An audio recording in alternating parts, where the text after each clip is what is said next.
बारे में। तो चलिए हम लोग देखते हैं। सबसे पहले हम बता दें कारक जो होता है हिंदी में 8 प्रकार के होता है और इंग्लिश में हमें इसे 3 प्रकार के ही पढ़ने हैं। तो चलिए हम लोग देखते हैं। सबसे पहले देखेंगे केस यानी कारक। ये कारक जो होता है किसी भी सेंटेंस में नाउन और प्रोनाउन के रिलेशन को बताता है यानी संबंध को बताता है, उसे हम केस कहते हैं यानी कारक कहते हैं।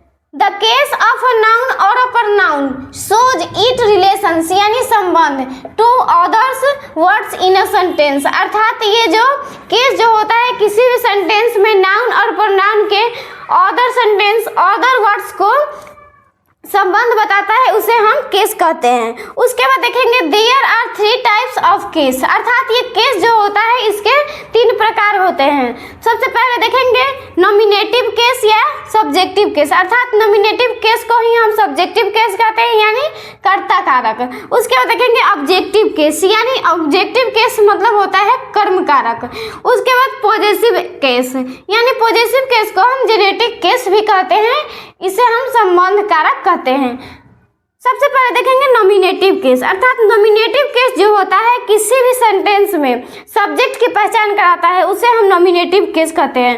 व्हेन अ नाउन और pronoun is used as a subject in a sentence is called subjective case. अर्थात ये नॉमिनेटिव केस जो होता है किसी भी सेंटेंस में नाउन और प्रोनाउन के पहले जो होता है सब्जेक्ट होता है, उसे हम नॉमिनेटिव केस कहते हैं।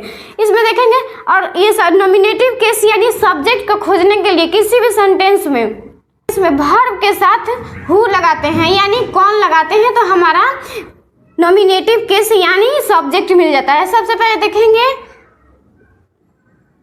मुझे वे पढ़ाते हैं। मुझे वे पढ़ाते हैं। सबसे पहले देखेंगे यहाँ पे हम खोजेंगे सब्जेक्ट यानी सब्जेक्ट जो होता है इसमें हम पढ़ाना, अर्थात पढ़ाना एक होता है वर्ब। वर्ब में हम लगा देंगे कौन, अर्थात यहाँ पे वर्ब में कौन पढ़ाते हैं तो वे, अर्थात वे हमारा जो हो गया सब्जेक्ट हो गया और ये जो हो गया वर्ब हो गया।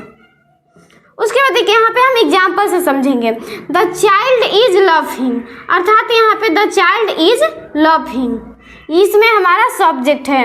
उसके बाद देखेंगे राम इज प्लेइंग, यहाँ पे राम जो है एक सब्जेक्ट है और इसमें चाइल्ड सब्जेक्ट है। उसके बाद he reads is an English school, अर्थात यहाँ पे ही जो है एक सब्जेक्ट है और प्रोनाउन के रूप में है। इसके बाद देखेंगे ऑब्जेक्टिव केस अर्थात कर्म कारक। ये ऑब्जेक्टिव केस जो होता है किसी भी सेंटेंस में नाउन या प्रोनाउन के संबंध को बताने का, और इसमें हम ऑब्जेक्टिव केस को खोजते हैं यानी ऑब्जेक्ट को खोजते हैं, ये हमें ऑब्जेक्ट का पता लगाता है यानी objective case. When a noun or a pronoun is used as an object in a sentence is called objective case। अर्थात किसी भी सेंटेंस में जब हमें ऑब्जेक्ट की पता चलता है उसे हम ऑब्जेक्टिव केस कहते हैं। ऑब्जेक्टिव केस में अर्थात किसी भी सेंटेंस में हम वर्ब में यानी क्रिया में किस को यानी होम लगा देते हैं तो हमें ऑब्जेक्ट की पता चल जाता है। अर्थात किसी भी सेंटेंस में राम श्याम को पढ़ाता है, अर्थात यहाँ पे पढ़ाना जो है एक वर्ब है और वर्ब में हम किसको लगा देंगे तो हमारा ऑब्जेक्ट मिल जाएगा। सबसे पहले देखेंगे पढ़ाना, अर्थात ये राम जो है किसको पढ़ा रहा है यानी राम श्याम को पढ़ा रहा है तो श्याम को, अर्थात ये राम जो होता है राम जो है ये श्याम को पढ़ा रहा है, इसलिए यहाँ पे हमारा जो राम श्याम है ये हमारा ऑब्जेक्ट है और ये राम जो है ये सब्जेक्ट और ये पढ़ाना जो है एक वर्ब है। उसके बाद देखेंगे यहाँ पे एग्जाम्पल राम ईट्स ब्रेड, अर्थात यहाँ पे ब्रेड जो है एक ऑब्जेक्ट है। उसके बाद राम टीचेज मोहन, अर्थात मोहन जो है एक ऑब्जेक्ट है। उसके बाद द कैट ड्रिंक्स मिल्क, अर्थात यहाँ पे मिल्क जो है एक ऑब्जेक्ट है। उसके बाद देखेंगे पॉजेसिव केस अर्थात संबंध कारक। संबंध कारक जो होता है किसी भी नाउन या प्रोनाउन, अर्थात ये नाउन दो नाउन को जोड़ने का काम करता है, उसे हम पॉजेसिव केस कहते हैं। पॉजेसिव केस रिफर्स अर्थात पॉजेसिव केस सूचित करता है रिलेशनशिप्स यानी संबंध बिटवीन टू नाउन्स, अर्थात ये दो नाउन्स को जोड़ने का काम करता है, ये हमारा पॉजेसिव केस यानी संबंध कारक। सबसे पहले देखेंगे राम्स ब्रदर, अर्थात यहाँ पे अपोस्ट्रोफी एस है, राम्स ब्रदर अर्थात राम के भाई, यहाँ पे इसका हिंदी हो जाएगा राम के भाई।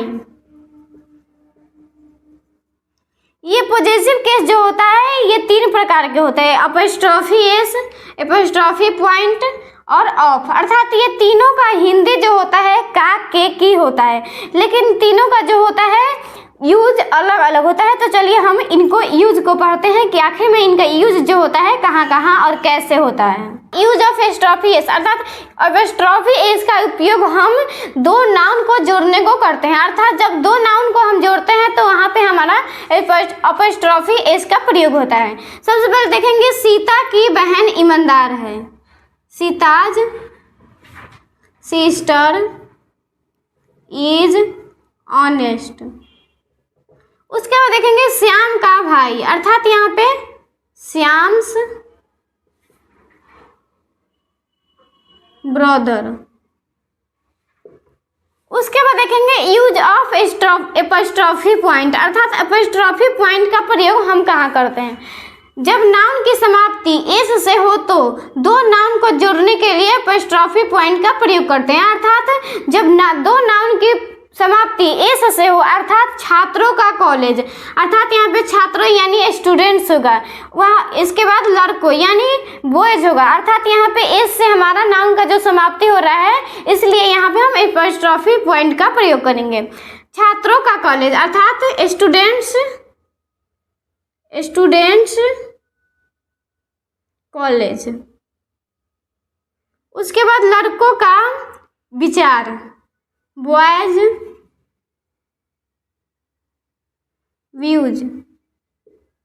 उसके बाद देखेंगे यूज ऑफ अर्थात यूज का प्रयोग हम अर्थात ऑफ का प्रयोग हम कहाँ करते हैं। सबसे पहले देखेंगे ऑफ का प्रयोग हम noun plus of plus noun, अर्थात 2 नाउन को जोड़ने का काम हम करते हैं ऑफ से। अर्थात ये नाउन जो होना चाहिए नॉन लिविंग थिंग्स और इधर भी नॉन लिविंग थिंग्स होना चाहिए। सबसे पहले देखेंगे देश का भविष्य, अर्थात देश जो है एक नॉन लिविंग थिंग्स है, उसके बाद भविष्य भी जो है एक नॉन लिविंग थिंग्स है। उसके बाद किताब का पन्ना, अर्थात किताब जो भी है एक नॉन लिविंग थिंग्स है।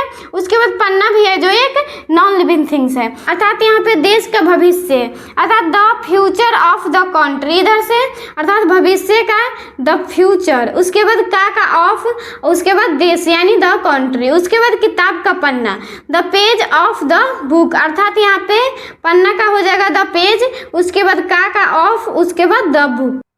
इसके बाद देखेंगे केस का चार्ट, अर्थात इसमें nominative case, possessive case, objective case का चार्ट दिया हुआ है। सबसे पहले देखेंगे आई, अर्थात नॉमिनेटिव केस आई होता है, नॉमिनेटिव केस यानी आई होता है और ऑब्जेक्टिव केस में मी होता है। उसके बाद पॉजेसिव केस यानी पॉजेसिव एडजेक्टिव और पॉजेसिव प्रोनाउन में माई होता है आई का, उसके बाद माइन होता है।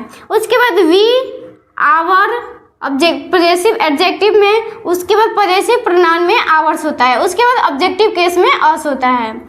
You, your, yours, you objective case में इसका यू ही होता है। उसके बाद ही, हिज, हिम। उसके बाद सी, हर, हर्स, हर। उसके बाद ईट, ईट्स और पॉजेसिव प्रोनाउन में इट का नहीं होता है। उसके बाद ऑब्जेक्टिव केस में इट ही होता है। उसके बाद नॉमिनेटिव केस में दे, पॉजेसिव एडजेक्टिव में देयर, पॉजेसिव प्रोनाउन में देयर्स, ऑब्जेक्टिव केस में देम। प्लीज़ वीडियो को लाइक करें और ऐसे ही वीडियो के लिए चैनल को सब्सक्राइब करें। Thank you.